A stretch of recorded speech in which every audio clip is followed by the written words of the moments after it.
Weirding Way Media.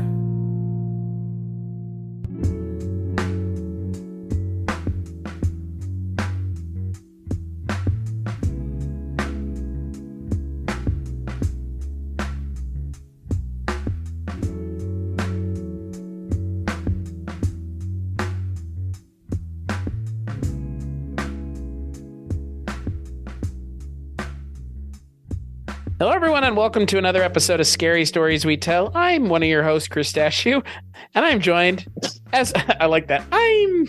I'm joined. God, I sound like a leprechaun. Toy. Let's me tell you something.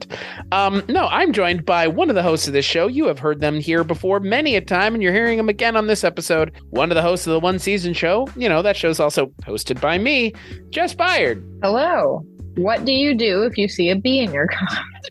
Do you flail wildly or do you act calm and responsible? God. I mean, send us your answers. Me personally, I flail wildly because, as everybody knows, when driving, all we need to do is throw all common sense out the window. Yes. God. Driving is, we were talking about this right before we recorded. Driving itself is pretty crazy. Like, just to think about the amount of, like, this, I guess, like the massive social contract everybody goes through. Now, like, we're all trying to get where we're going without dying. Is it, I was going to say, is it trust that people care about this, sanctity of human life and don't want to kill other people, or is it they care more about themselves not dying, therefore they overwhelmingly choose to do the more or less right thing while driving? So you're asking kind of a even deeper question. Are you asking that if given the opportunity, would someone kill someone else? Are people sociopaths, or are they more self-focused, right? I mean, I think that. Are you doing something for yourself only? Like, are you driving and being safe more for your own safety, or are you driving being safe for the safety of others? Me personally, probably, I think it's a mix of both. Yeah, I would say that it would be a mix of both for like everyone, probably. But well, if we're other than the people that are going 90 miles an hour on the freeway and being psychotic. Those people are just really... They made a choice and they're sticking with it. I just think that they really think that they're invincible. I think that that's like, those people are just like, yeah, nothing bad is ever going to happen to me. I wish I had that amount of confidence in my ability to stay alive every day.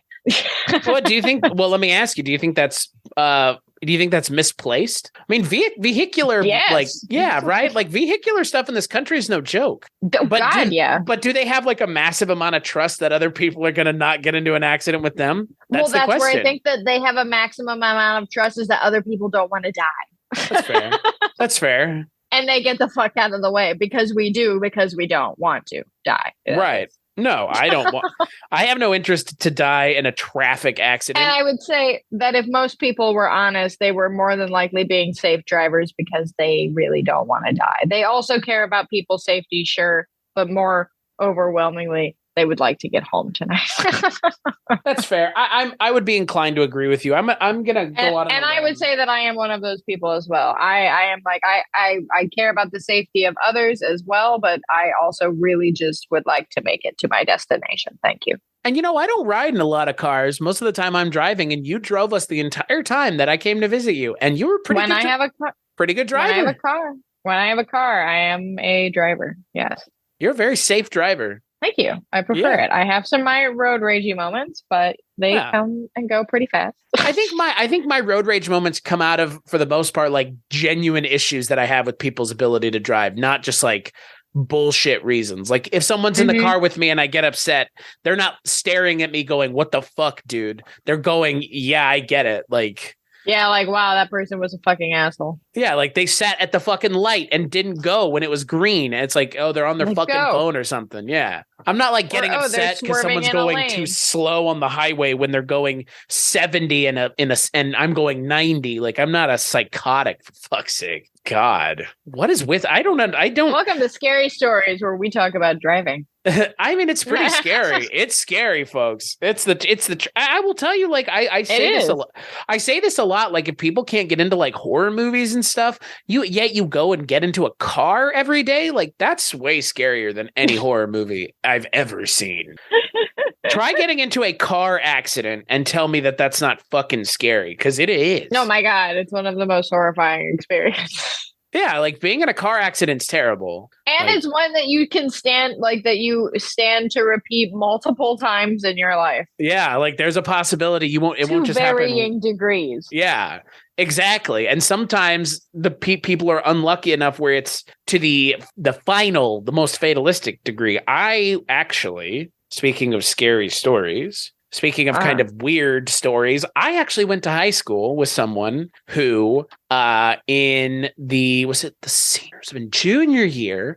I was a junior. He was a senior. He was driving his car so fast down a 40-mile-an-hour street near our high school. He was going like 70. He hit one of those telephone poles so hard he cracked it in half with his car. Christ. And I guess it knocked the power out for the surrounding area.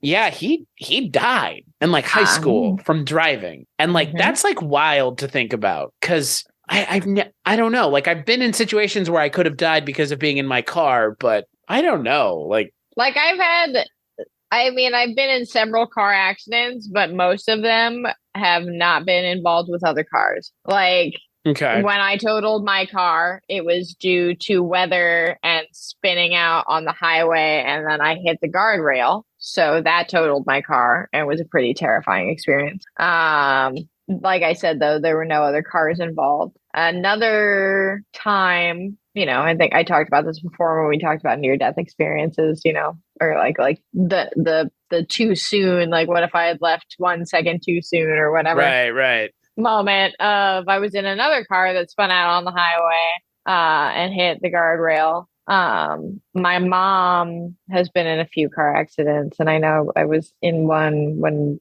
I was pretty young, and I hit like my forehead on the glove box. But most of them have like not been involved with other cars, which I think has made like each situation was scary. Right. A very like intense experience, but not having another car involved and another like set of people or a person involved de-escalates the situation. Once you realize like you're okay and everyone's okay, like your situation can start to de-escalate. But when there's other people involved, even if like those people aren't hurt, right? Like people get upset. Yeah. Like they get mad, they will get out of their car and start screaming at you and like, threatening and whatever. And like that situation, thankfully, I've never been involved in. But yeah, that just seems like the scarier of the two options, because then also if the other person is hurt too, like then you're, like we said, like we said before we got on this recording, is that if you're an Uber driver, you're very much responsible for a human life. If you're a DoorDash driver, you're just responsible for some food and convenience items. So, and whether or not they get there warm, the risk outweighs. Well, and I think anymore, people do Uber and Lyft and all those rideshare things. And, in a city like where I live, it's a lot less popular than somewhere like you live, or where probably, a lot of the listeners live even. But, it's never been something that I've really had a compunction to do, because I do have, as you do, a lot of anxiety about, somebody fucking sticking me in the neck, grabbing me, doing something. Because again, like I'm going to have my hands occupied. I'm going to be driving. I've heard the horror stories. I've seen them just like everybody else. And then, it comes down to anything. It comes down to anything else. It's like, well, if I don't want to really make a whole lot of money, I will be working, the weekdays in Lincoln, as opposed to making the money weeknights or weekends where I would be making real money. But I'd also have to be, fucking dealing with drunk college kids or drunk people going to events and stuff. And it's like, I don't want to deal with drunk people in my car, possibly puking everywhere. So it's just, I don't know. And I've seen enough horror movies to know I don't want someone in my car that I don't know. Mm-hmm.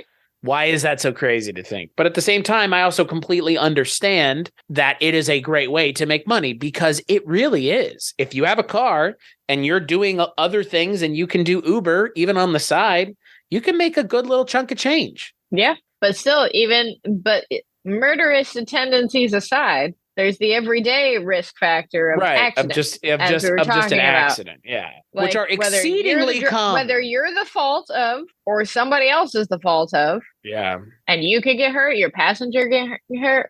No, thank you. Yeah. I do not want that responsibility in my life. I am okay. I will be responsible for your pizza's well-being, but for you, you are on your own. It's up to you to survive.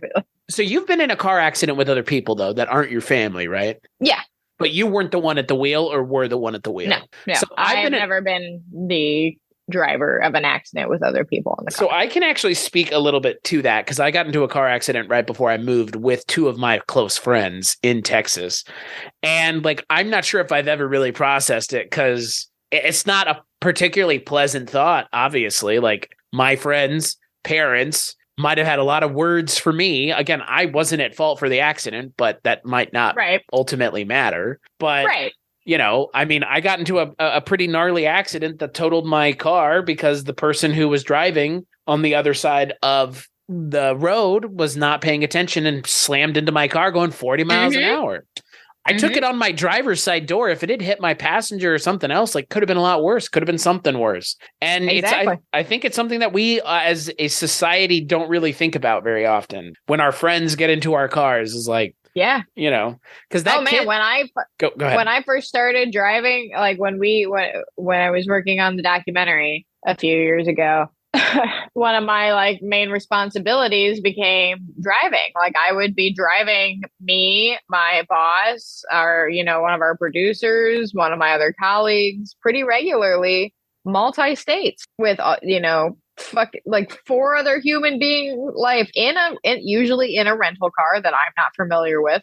A pretty big one, usually, too, because we're carrying gear and stuff like that. So also a lot of very expensive equipment in the car as well. So yeah, when I would get into those cars, that was something like I immediately started to think about, where it's like, wow, like these people who I work with and they don't know me that well are just like, here you go. Drive us through, you know, New York, drive us through California, drive us, you know, 3 states, you know, whatever. And I'm like, I would prefer to be the driver, yes, in all situations, but it's still a lot of responsibility when you really like are thinking about it, because you're driving, you know, I'm driving in a car I'm not used to. I'm driving through multiple states where, you know, traffic flows are different and traffic laws are different. People, you know, it's a lot. And I think we just kind of take it for granted, frankly. I mean, yeah, absolutely. I mean, look at the rate of car accidents in this country. Jesus. Well, and that kid that I went to high school with who died, he had a passenger in his car, and that kid survived. He survived, and the kid drive right. And it's like, I don't know if that kid signed up for that for the rest of his life. I mean, again, I would assume he probably would not like to have been in that car with that person. I mean, we all sign an invisible contract the second we sit in the car, right? Like, well, I could very well die in this thing. That's what I'm saying. There's like it's kind of like an implicit social contract that's like, we're not going to be stupid when we drive for the most part, I would hope. Right. Like, am I guilty of speeding? Absolutely. Am I guilty of have I been in bad moods and in bad like emotional states where I probably shouldn't have been driving? Yes. Yeah, of course. We all have. But like overwhelmingly, yeah, I'm following the rules. I mean, am I a defensive? Like I'm a pretty aggressive driver. I'm not an asshole. Right. But I'm driving with intention to get to a place. Even if I'm leisurely driving, I'm still driving with an intention to keep up with traffic. Like Right. Which I don't feel like any more than you should. I don't feel like I should have to apologize for making myself want to get where I'm going with efficiency. But at the same time, like, I completely understand why. Keep up. I understand why it gets kind of a negative connotation, because there are plenty of people that are bad drivers and or people that get upset for no reason. Yes. That's a thing. Yeah. And then road rage, the terrifying world of road rage. Right. Where people are pulling guns on one another and all kinds of really horrifying stuff. The only, I mean, like, I've seen people yelling at each other. I have yelled at people. I mean, like, you know, well, with the windows rolled down too. I was going to say with the windows rolled up, but also with the windows rolled down. Wow. Ballsy. But like at like that's an extreme measure of like, sure. You're like actively about to like hit me or something, like get the fuck out of my lane situation. Right. But you don't seem like the type who would be able to do that without having been pushed sufficiently far enough. Yeah. I mean, like, I throw the finger around pretty liberally, though. Jess, and I should not around these parts. But the closest, like, the most road ragey thing I think I've ever seen is I was in a car with my friend. We were just driving through. We were leaving a friend. We must have been leaving like a party or whatever. We were driving through a residential neighborhood, and we stopped at a stop sign, and it was a four-way stop. And so we were sitting facing straight, and we were just sitting there for a second, and there was a car that was on our right side, and it went.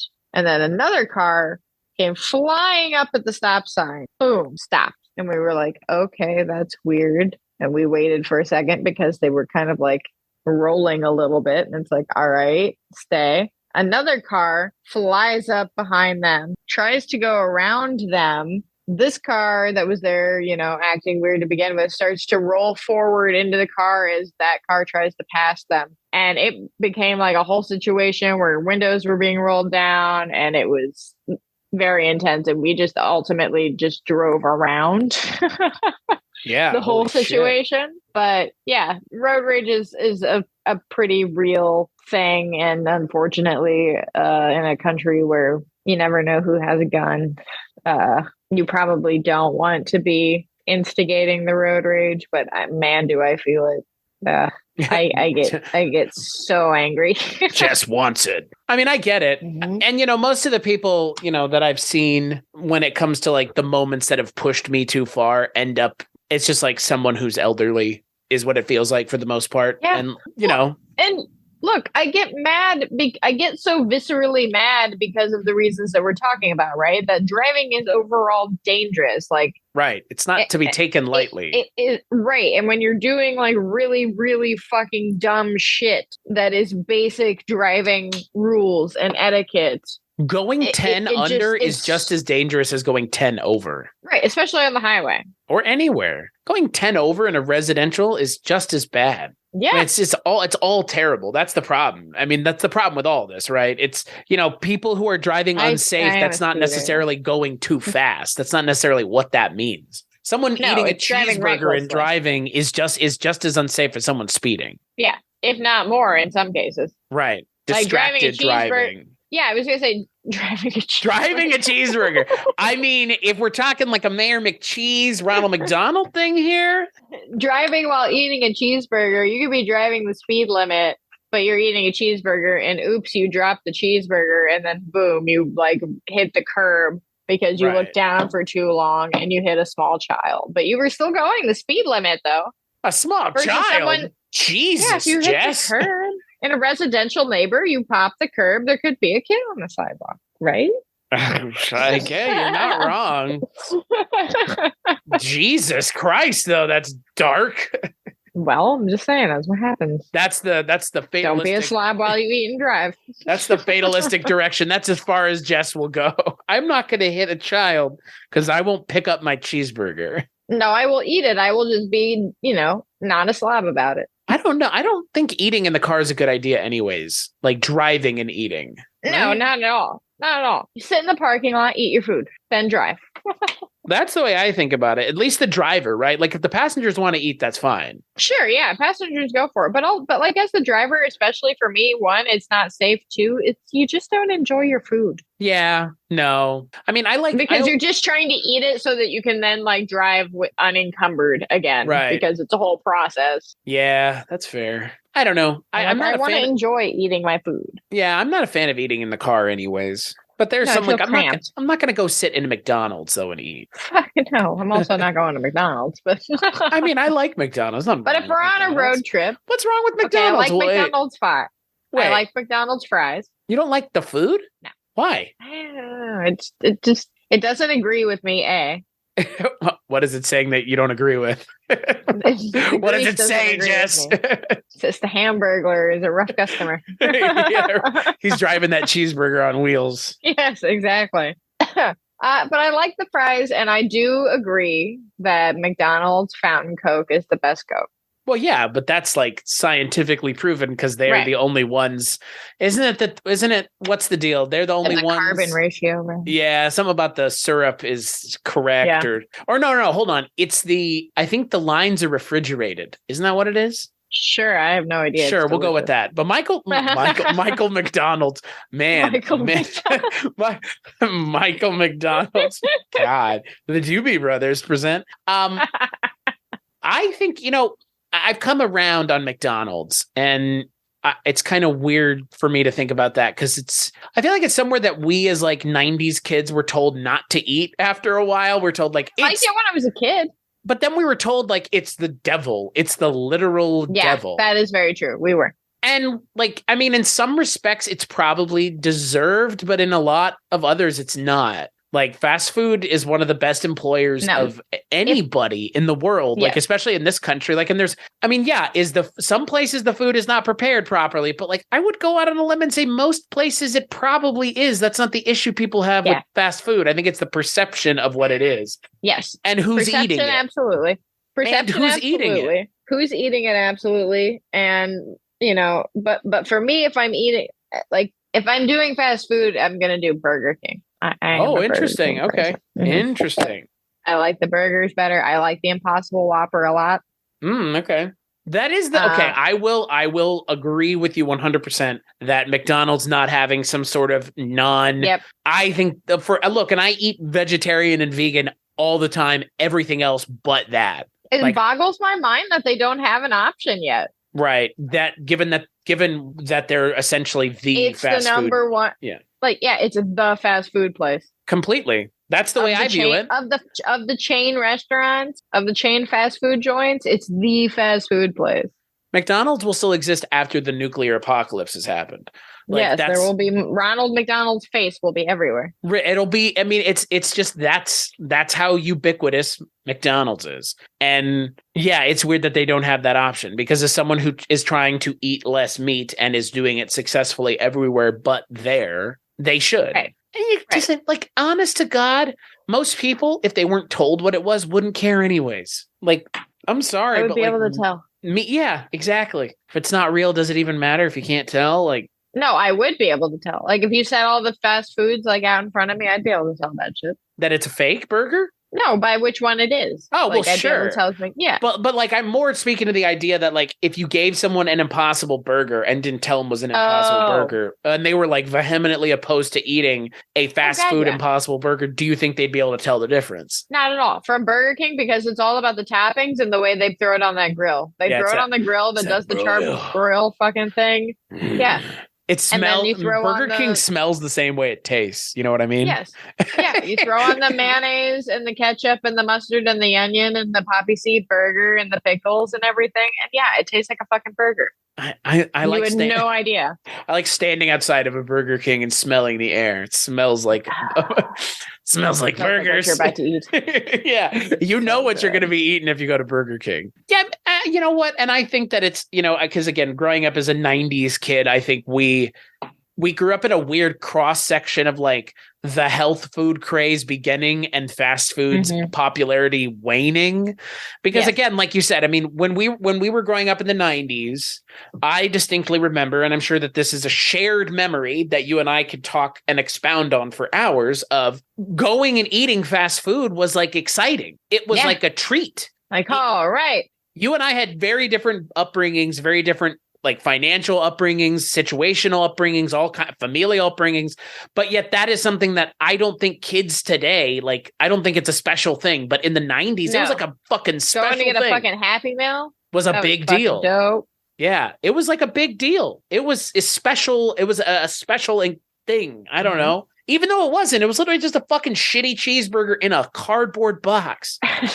With a shitty toy. Yeah, well, hey, no. Of whatever was popular at the time. Those, I'll tell you what, those McDonald's toys from the 90s slap pretty hard. They were pretty awesome. The ones now are awesome. complete, like, who gives a shit about Bakugan and fucking Pokemon cards? Fine, I get it, but... Beanie Babies. Oh. The Bears. The Beanie Babies, man, what a weird. And again, McDonald's taking advantage of a trend there, but not with the Impossible Burgers. Every movie that came out, every, TV show that was popular. But then, like, the 90s ended, and all of a sudden it was like fast food is the literal devil, and it's causing everyone to be fat. And it's like, I don't think that's causing everyone to be fat. And it's like, hey, how about we look at other aspects of things instead of just blaming this food? Right. As opposed to, like, people just not, like, you can eat McDonald's. People don't fucking have time to cook dinner at night because we were made to work 40 hours a week and do all of the chores and things and do all of... Well, and it's also, again, there's this weird kind of assumption that if you eat at McDonald's, somehow that's like you're lesser than others. Like it's like a social thing, right? Right. It's a socioeconomic thing. Right. Like if you're eating fast food, somehow you're lesser because you're eating food that's fast. And you're poor. Right. And there was this whole again. I mean, I was and I did. Right. And we weren't and we did. So what is that? What the fuck does that mean? Like immediate. Right. It means the greasy fries are fucking good. That's what it means. Well, and I mean, I think that's, someone like Warren Buffett, right? One of the richest people in the world. He eats McDonald's like all the time. What the fuck does that mean? The guy's got more money than almost everybody. He has more money. Yeah. A few people he doesn't, and that's about it. Which is not what I can say for anyone else right now. But like that for me is kind of what I think about when I think about like fast food now is I've had to like deprogram myself from thinking about fast food a certain way because it's not fair. Because it's food because I can get worse food at the grocery store. Those banquet meals are like, and I mean, look, it used to be too like, oh, save money by not eating out. Save money by not eating out. Bullshit now. Jess, bullshit now. groceries and eating out are the same fucking price now per meal, effectively. Like, and with a shorter shelf life. And to be fair, like you can, realistically, you can eat out and get away with that being 2 meals. Like exactly, that's what I'm saying. Shorter shelf life because also like you bought produce and shit lately. It's fucking crap. Well, I think the other thing is like I've been Welcome to Grandpa, the podcast. Jess Byard presents Angry. It's true though. I mean, nobody's. I don't hear anybody our age talking about the fact you go to the goddamn grocery store and like everything is super expensive. Sure, I get that, but there's also the selection's all gone too. Like it feels awful. like a half of everything. Most of the places I go is just gone. Yeah. Most of what I want is gone or like damaged in some way. Like pasta, good luck. Apparently vinegar on the fucking people buying vinegar all of a sudden. Like most of the produce and shit that I buy now, like it takes forever to find like one that's worth buying to begin with, and then they like immediately go bad. Any amount of fruit or peppers or broccoli or whatever, I don't know. They're not spraying it with those good pesticides anymore that give us all cancer. So. They're not spraying them with the cancer pesticides anymore. I don't hear enough people our age really just kind of like, this sucks. But yeah, it is funny that like eating out costs the same as groceries now. Like what that's another perception thing though, isn't it? Like it's even gotten to the point where it's like, I guess the other thing is like the perception is eating out is more expensive than eating at home. But is that real? Like, is that perception? Because again, you eat fast. I think at one point it was true. I think at one point buying your groceries and eating at home and not going out was less expensive. I remember it being less expensive. Hell, I remember it being less expensive than it is now before pandemic. Like, well, sure. Like it wasn't as bad as it is now. Like now, I think the difference is that it's noticeably very bad very quickly. Whereas in the past, inflation's been gradual. Right. You see certain things spike up, but not like everything all at once and not continuously. and seeing, like speaking of like things like DoorDash, like I've noticed like delivery fees have gone up Oh like yeah. Oh by my a God. dollar or two on most things. And it's like, this is ridiculous. Well, it used to be like, well, here's the thing, like during the pandemic, I guess everybody was using it all the time and now nobody uses it Right. anymore. Is that what it is? Like, is that what happened? No, I think people still use it. I wonder. Well, here's the thing. No, I think it's that people did get so used to using it. They like the convenience. They will pay the fees. You got them. Right. They're hooked on convenience. Not anymore, though. Because here's the no, I think they still are. And they're still willing to pay the fees. Because when you work you work 9 to 5, you don't want to go to the fucking grocery store. I went to the grocery store the other day after I got off work at 5. It was 5:30. It was terrible. Everyone was there. And it's the grocery store. And it's awful. And then by the time you get home, it's then an hour later. You have to unpack all the groceries, get, settled from being, in from work for the first time in the day. If you're cooking that night, prep everything up, cook everything up. By the time you sit down, it's like 8:30 at night. You're done. Yeah. So fuck me if I want to order out and just have something delivered to me and be done eating by 6:30, 7 o'clock at night and have the rest of my night to chill. But it's so expensive. So I think people are still willing to pay that because it just is so convenient, and it is nice convenience, and we don't have a lot of downtime in our life. That's kind of what it ultimately feels like for me, is like it's just the amount of time that I have in the day has disappeared, and I'm having less and less of it to do anything other than work or do work adjacent stuff. And cooking dinner doesn't feel like it fits either of those boxes, but here we are. Grandpa's the podcast. Yep, that's what we've started here. Well, it's just weird because we all like to get really focused on, at least when we talk about, scary things, we focus on things that feel not real, right? They feel right. It feels, again, like not real, but it's like so intangibly like at further than arm's length that we don't talk about the real things. And I don't want to talk about the real things because the real things do suck. It does fucking suck. And they are real. $5. I mean, it does suck, but it's because of something that none of us could control, which is, chickens getting bird flu. But at the same time, like, okay, it is what it is. Like that, and that's the problem. It's like it's such a thing that I think we all just have to deal with. What is the point in talking about it, right? Like, like I don't know. It was like the whole toilet paper thing back when toilet paper was at the beginning of the pandemic. Commodity. Yeah, it's like, and now who gives a shit? You can go buy toilet paper and nobody cares. Right, but it's also more expensive. Well, yeah, sure, but everything is all more. But it's just so interesting that it's so noticeably. It feels, and it just feels bad, man, as they would say. Like you go to the store. Because it's going much faster than yes, the grandparents are complaining about things not being $2. Well, I never remember most things being $2. Right. But still, it went more gradually than it has in the last 3 years. It's aggressive. This is aggressive, as they would say. Right. Yeah. And I think a lot of us are hopeful that, there is something beyond this on the other side of this, whatever is going on.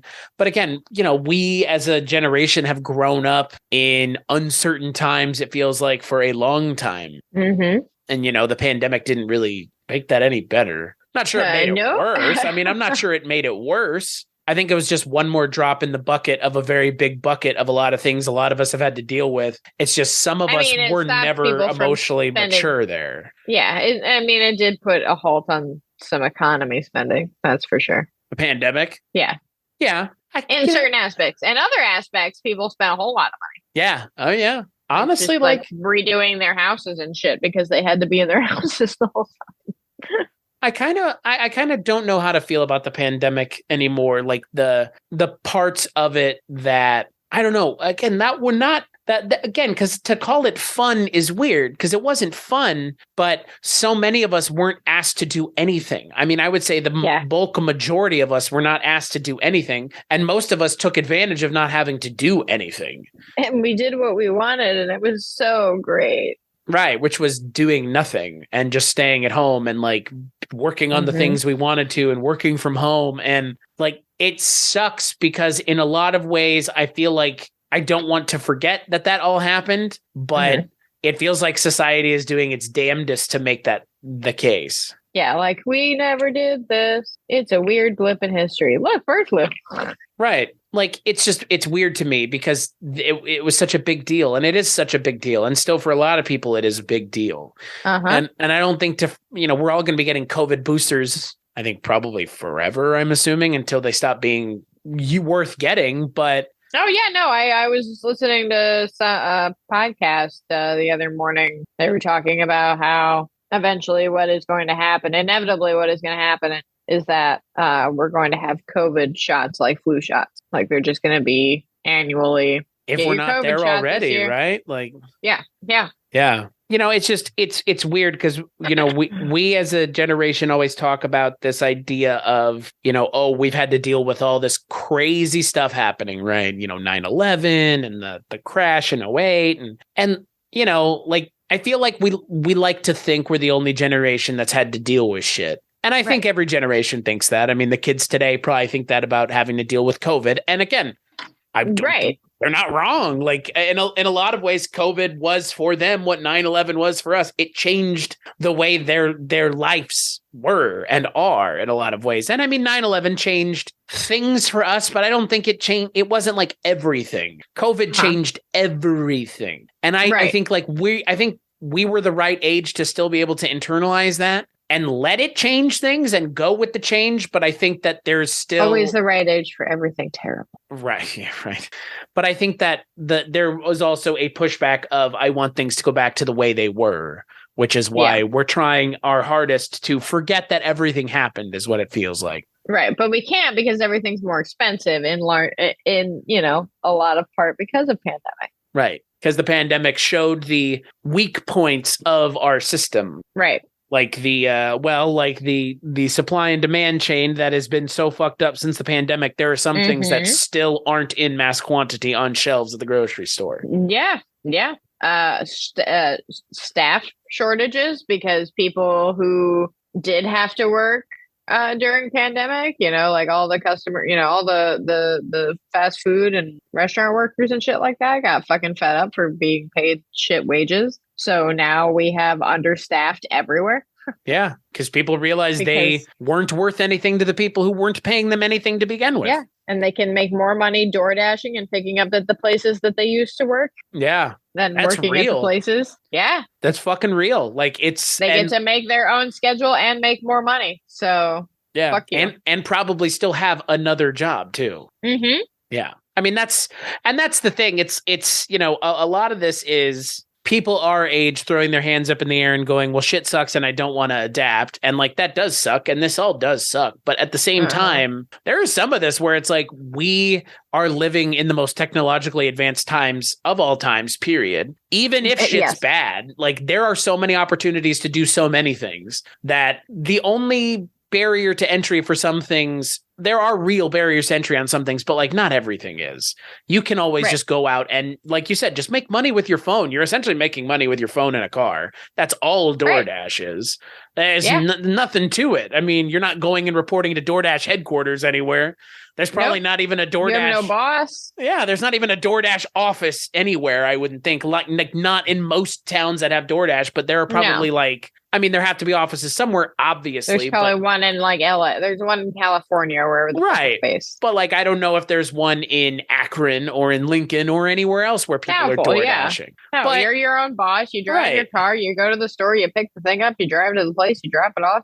Yeah. Which, I mean, again, like you said, like when everybody wants to go do that because that's a much more palatable option, I don't blame them. Right. I don't blame people our age for wanting to do that. I don't blame anybody for wanting to make money when all we're told to do is make money.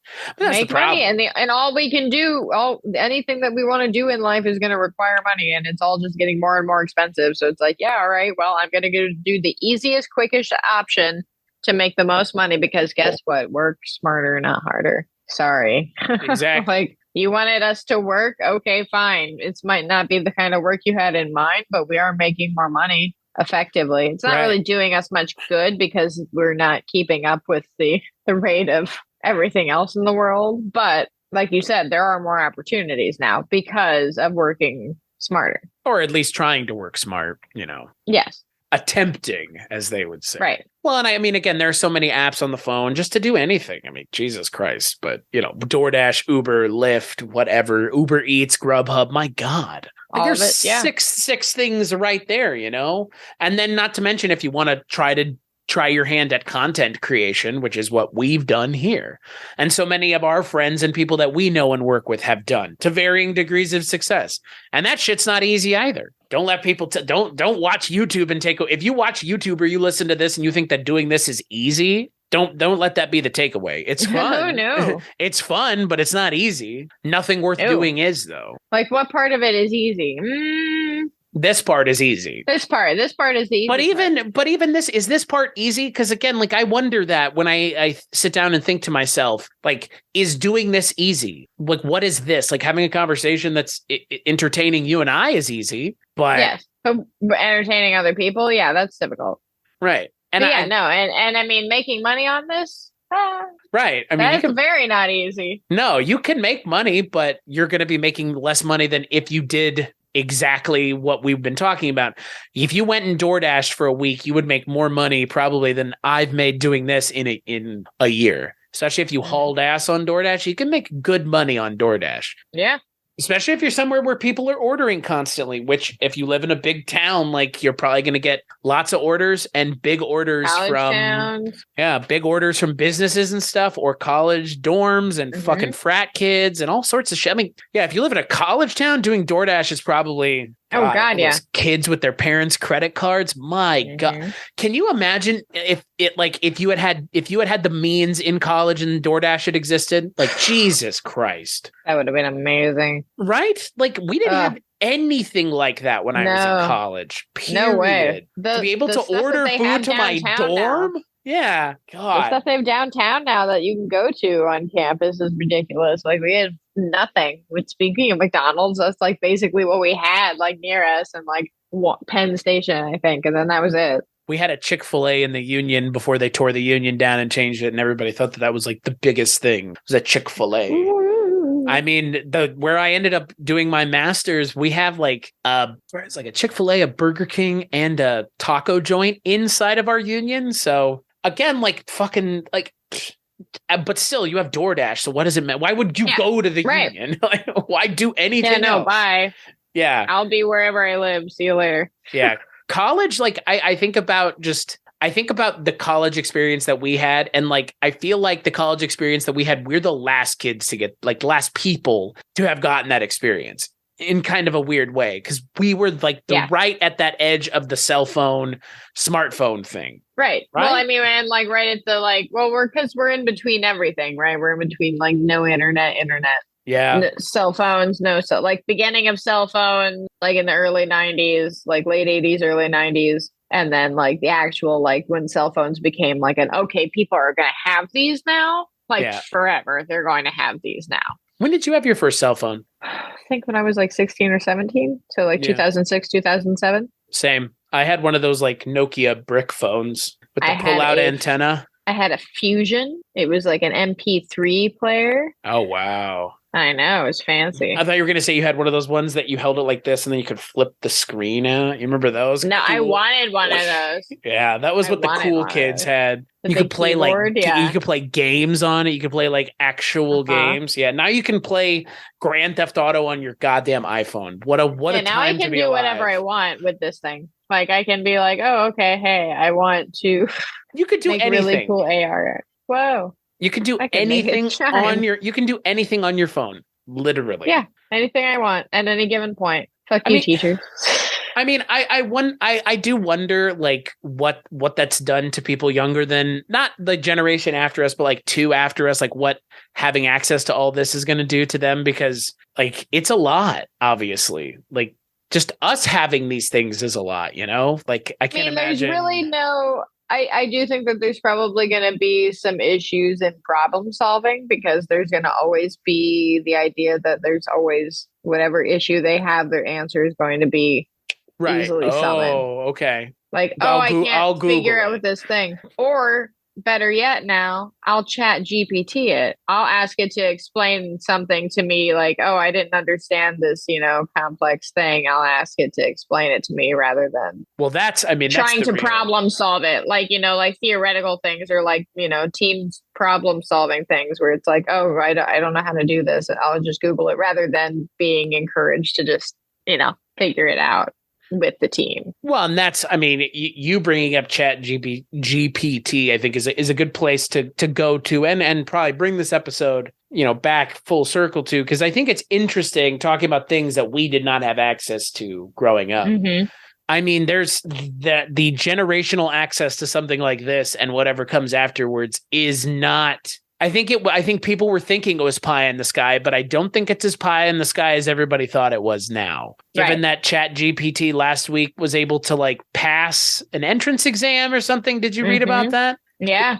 It's like, wait a second. Like everybody was saying that this was not, everybody kept saying this is not the way it's going to happen. Like, and yet here we are. I don't know if you've messed with it or not. I've been using it, like just messing around with it, and it is interesting. It is I have very complex feelings about it because it is awesome. Like it is cool. It is the idea of kind of like the futuristic-y kind of things that, we want, like we envision the future being, but it is pretty frightening to what it's doing and has the potential to do because, like, well, tell our listeners a little bit what it is, because I'm not even sure I necessarily know what the capabilities of it are. It's a chat AI, so you can type in, you can have conversations with it. You can tell it to do things for you. So you can tell it to write things for you. You can tell it to write social media posts, blog posts, scripts, like podcast scripts on any kind of topic. You can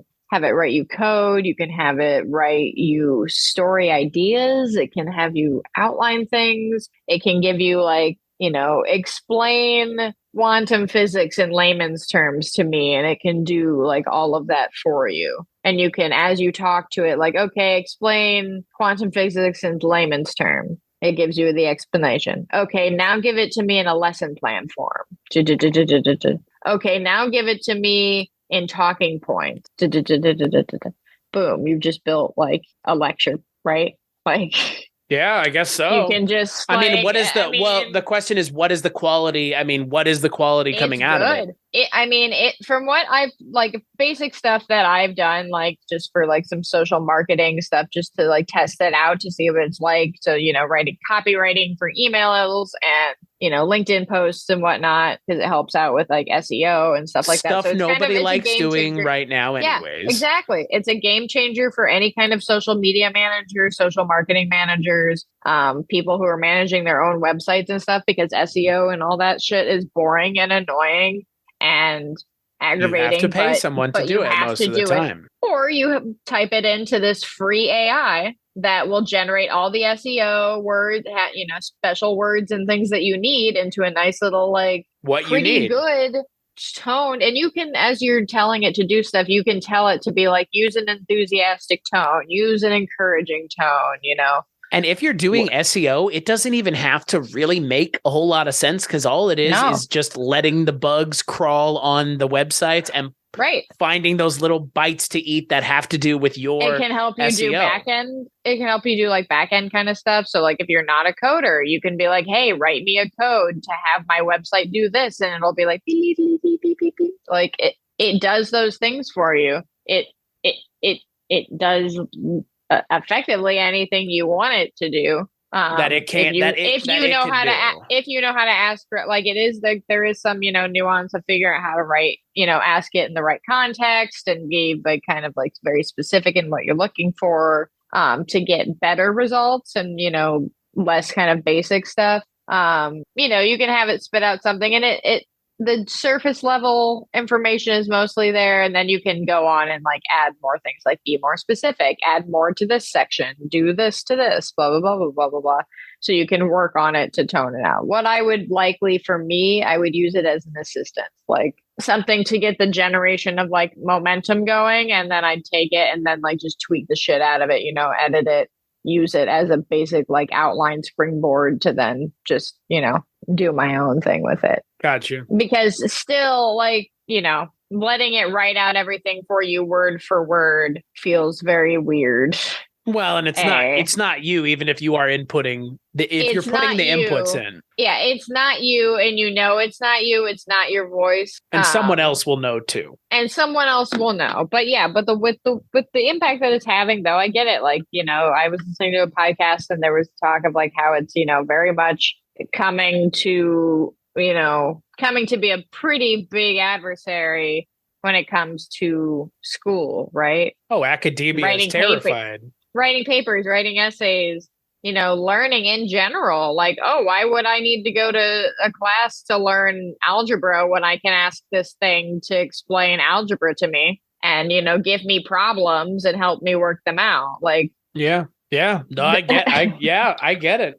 In a way that like, where we're like, oh, we can watch a YouTube tutorial on it. This is a whole next level. Like, this is like something that you can ask it a very specific question to you and it will give you an answer right then and there, rather than, having to go to a class or wait for this or, figure out if somebody on YouTube is having the exact same issue you are, or looking up the same thing you are, or whatever. Well, and that's what I wonder with something like this is what does it do to academia's ability to, I guess, judge if people are learning or not? Because I would contend, as I'm sure you might agree, the barometer by which we use to whether or not people are learning things in our current society is broken. Yeah. Like there's not even a point anymore, right, in a lot of ways. Like, unless you're talking about a specialized field where people are expecting you to know exactly what you're talking about because somebody's brain or heart or liver is in your hands.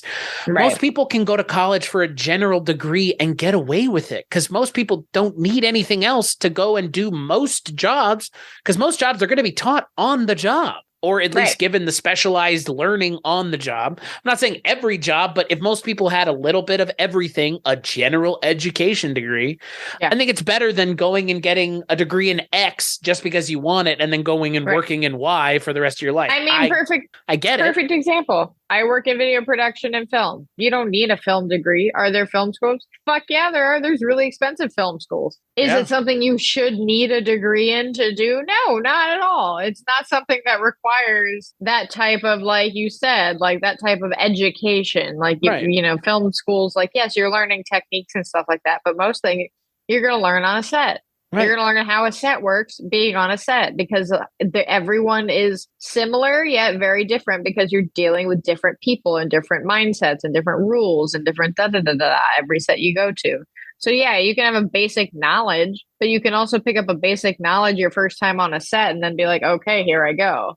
Right. Rather than being like, all right, $90,000 for this semester, and I know what a sandbag is. Like, okay. Well, and that's the thing I completely agree with you on, and I think that a lot of people that I know who have even gone to film school will say it. Like, don't go to film school if you want to make movies, but go to film school if you want to learn about film and what it takes to make a movie. Because I'm sure if you go to film school, if you want to teach about film, go to film school.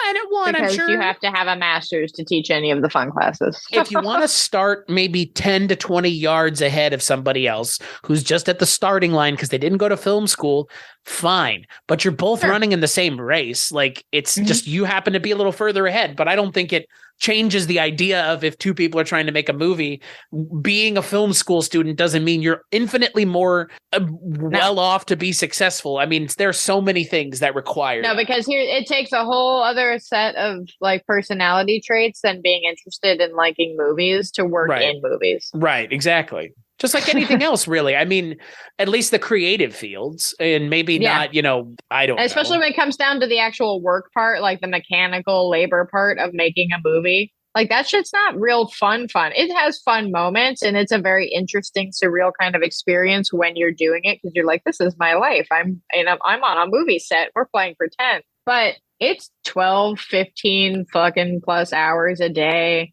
eating craft services snacks, on your feet. No, you don't get to sit there. There are no extra breaks. There's no There's no getting off early. There's no sick time. God for nope. You're not an actor. You're not an actor. Right. Yeah. If you're an actor, that's what you get. If you're top billed, but like another thing, another nightmare in and of itself of a can of worms to leave closed. There's like, depending on where you are, like for me, like I end up getting, I'm getting yelled at by producers because, money is tight and we're on a budget and we're behind schedule. That's not a fun time. But guess what? You don't learn to be able to deal with that in film school, really, because you're on simulated sets. Right. It's not real. It's like anything else. I wouldn't want It's the epitome of not real. It's not real in not real land. Right. I wouldn't want to talk to someone who's a ghost investigator who's never gone out and actually been in the field. Like what's the point of me speaking with you about conjecture? Like, right. Because sets are very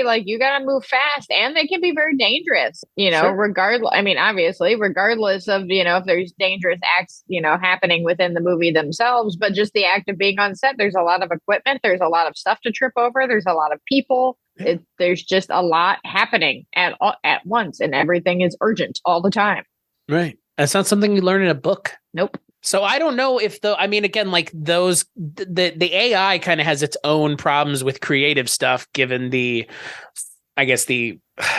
people's anger really getting out of control with the Lensa app and those, magic avatars and everybody getting all in a tizzy about how those were being perceived and stealing people's art and stuff. Right. But I feel like academia's got to figure out a better way to address what they do to determine whether or not it's a lot easier to identify as stolen art than it is to identify fucking words that have been amalgamated from thousands upon thousands upon thousands of files of information that are spit out by a thing that learned how to speak like a real human.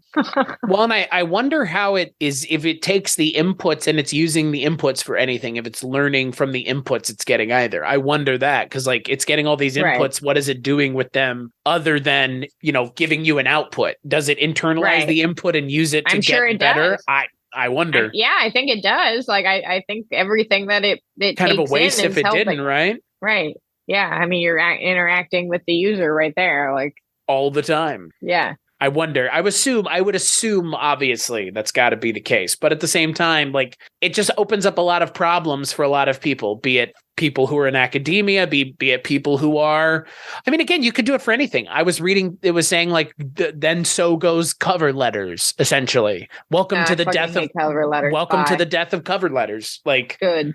I mean, that's my response. I think cover letters are fucking waste of time. If you're asking me to do one for your job, I'm not going to do it. And if I do it, I will have you know what? Sentences. I will use an AI to do it. And that's what people were saying, goodbye, cover letters. They're not going to be a thing. If everybody can just use ChatGPT, what does it matter? So again, I don't know what the answer is here. I know that AI is going to be something that we will probably be able to have a conversation about until we're dead, but I don't think we'll ever be having a conversation about it the way we want to. I just don't think it'll get there in our lifetime. I think that's a good thing, though. We won't have a Megan situation. Oh my God. Hello. That movie is so fucking dumb. Jesus Christ. It was dumb and it knew it wanted to be dumb, and at least there's that. I know. At least it reveled in its stupidity. It was like Malignant, but with a robot, right? I liked it better than Malignant. It was more fun. It had it wasn't predicated on some insano twist. Yes. Yeah, I mean, Megan, it was like the Terminator, right? It was what if the Terminator is kind of your friend? Terminator means Chucky, yeah. Yeah, what if the Terminator isn't all bad? Is more or less altruistic. Well, you know what? It has a point. I mean, Allison Williams is not a good mom, period. No, she's not. Not even sure if she's a good actress for that matter, frankly. That social worker is also not great either. Well, that child was very violent and aggressive and yeah, I'd be you should take them away now. Grabbing scissors and shit.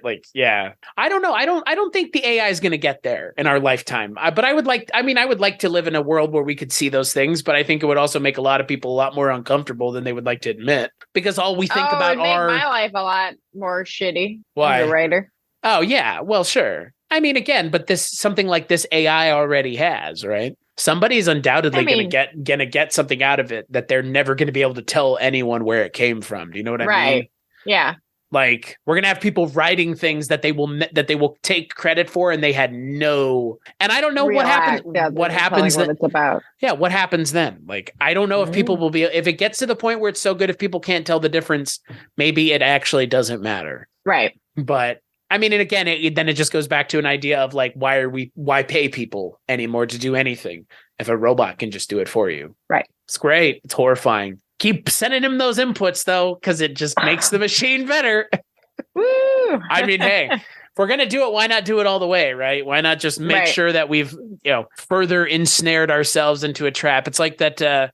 I forget what it's called, but there's this like paradox of like, in the future, if a supercomputer is created that can kill all of humanity, you would want now to be known as someone who is an ally of it, so that in the future it doesn't kill you. But by thinking about it, you have already ensured that it is created. Yes. Wonderful. Right. I'll have to look it up and send it to you. I forget what the name of it is exactly, but it's this whole like paradox of like, if you've thought about it, it's already too late. Already too well. Sorry. Now I have, because you brought it up. There you go. You're welcome. Now we're both part of it. And when the machines like rise, they'll remember. Great. They'll remember who was on their side, and will be used for less batteries than others. Oh, okay. Well, that's better, I guess. Yeah, right. Why not?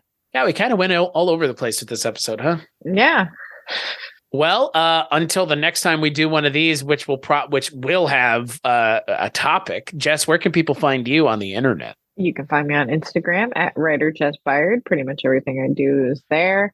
If you want to hear Chris and I together, you can hear us on our other podcast, The One Season Show, where we talk about television that lasted only one season.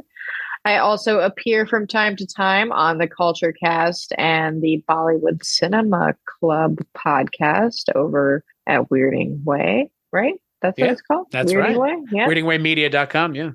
What about you, Chris? WeirdingWayMedia.com. It's like I'm just going to echo everything that you just said. That's where you can find me and so many other shows. Jess already mentioned like 4 or 5 of them, but there are plenty. So yeah, go on over to WeirdingWayMedia.com. As for this show, ScaryStoriesWeTell.com, Scary Stories WT on all social media. But if you want to help us out, like, rate, and review the show wherever you get it. As always, big thanks to Maggie the Odd and Dustin Rutledge for the album artwork for the show, and to our good friend Alex Malnack of Blondo. You can find him on Spotify. Just search Blondo. And as always, we'll let our good friend, the former host of Sightings, Mr. Tim White, lead us out. No mystery is closed to an open mind.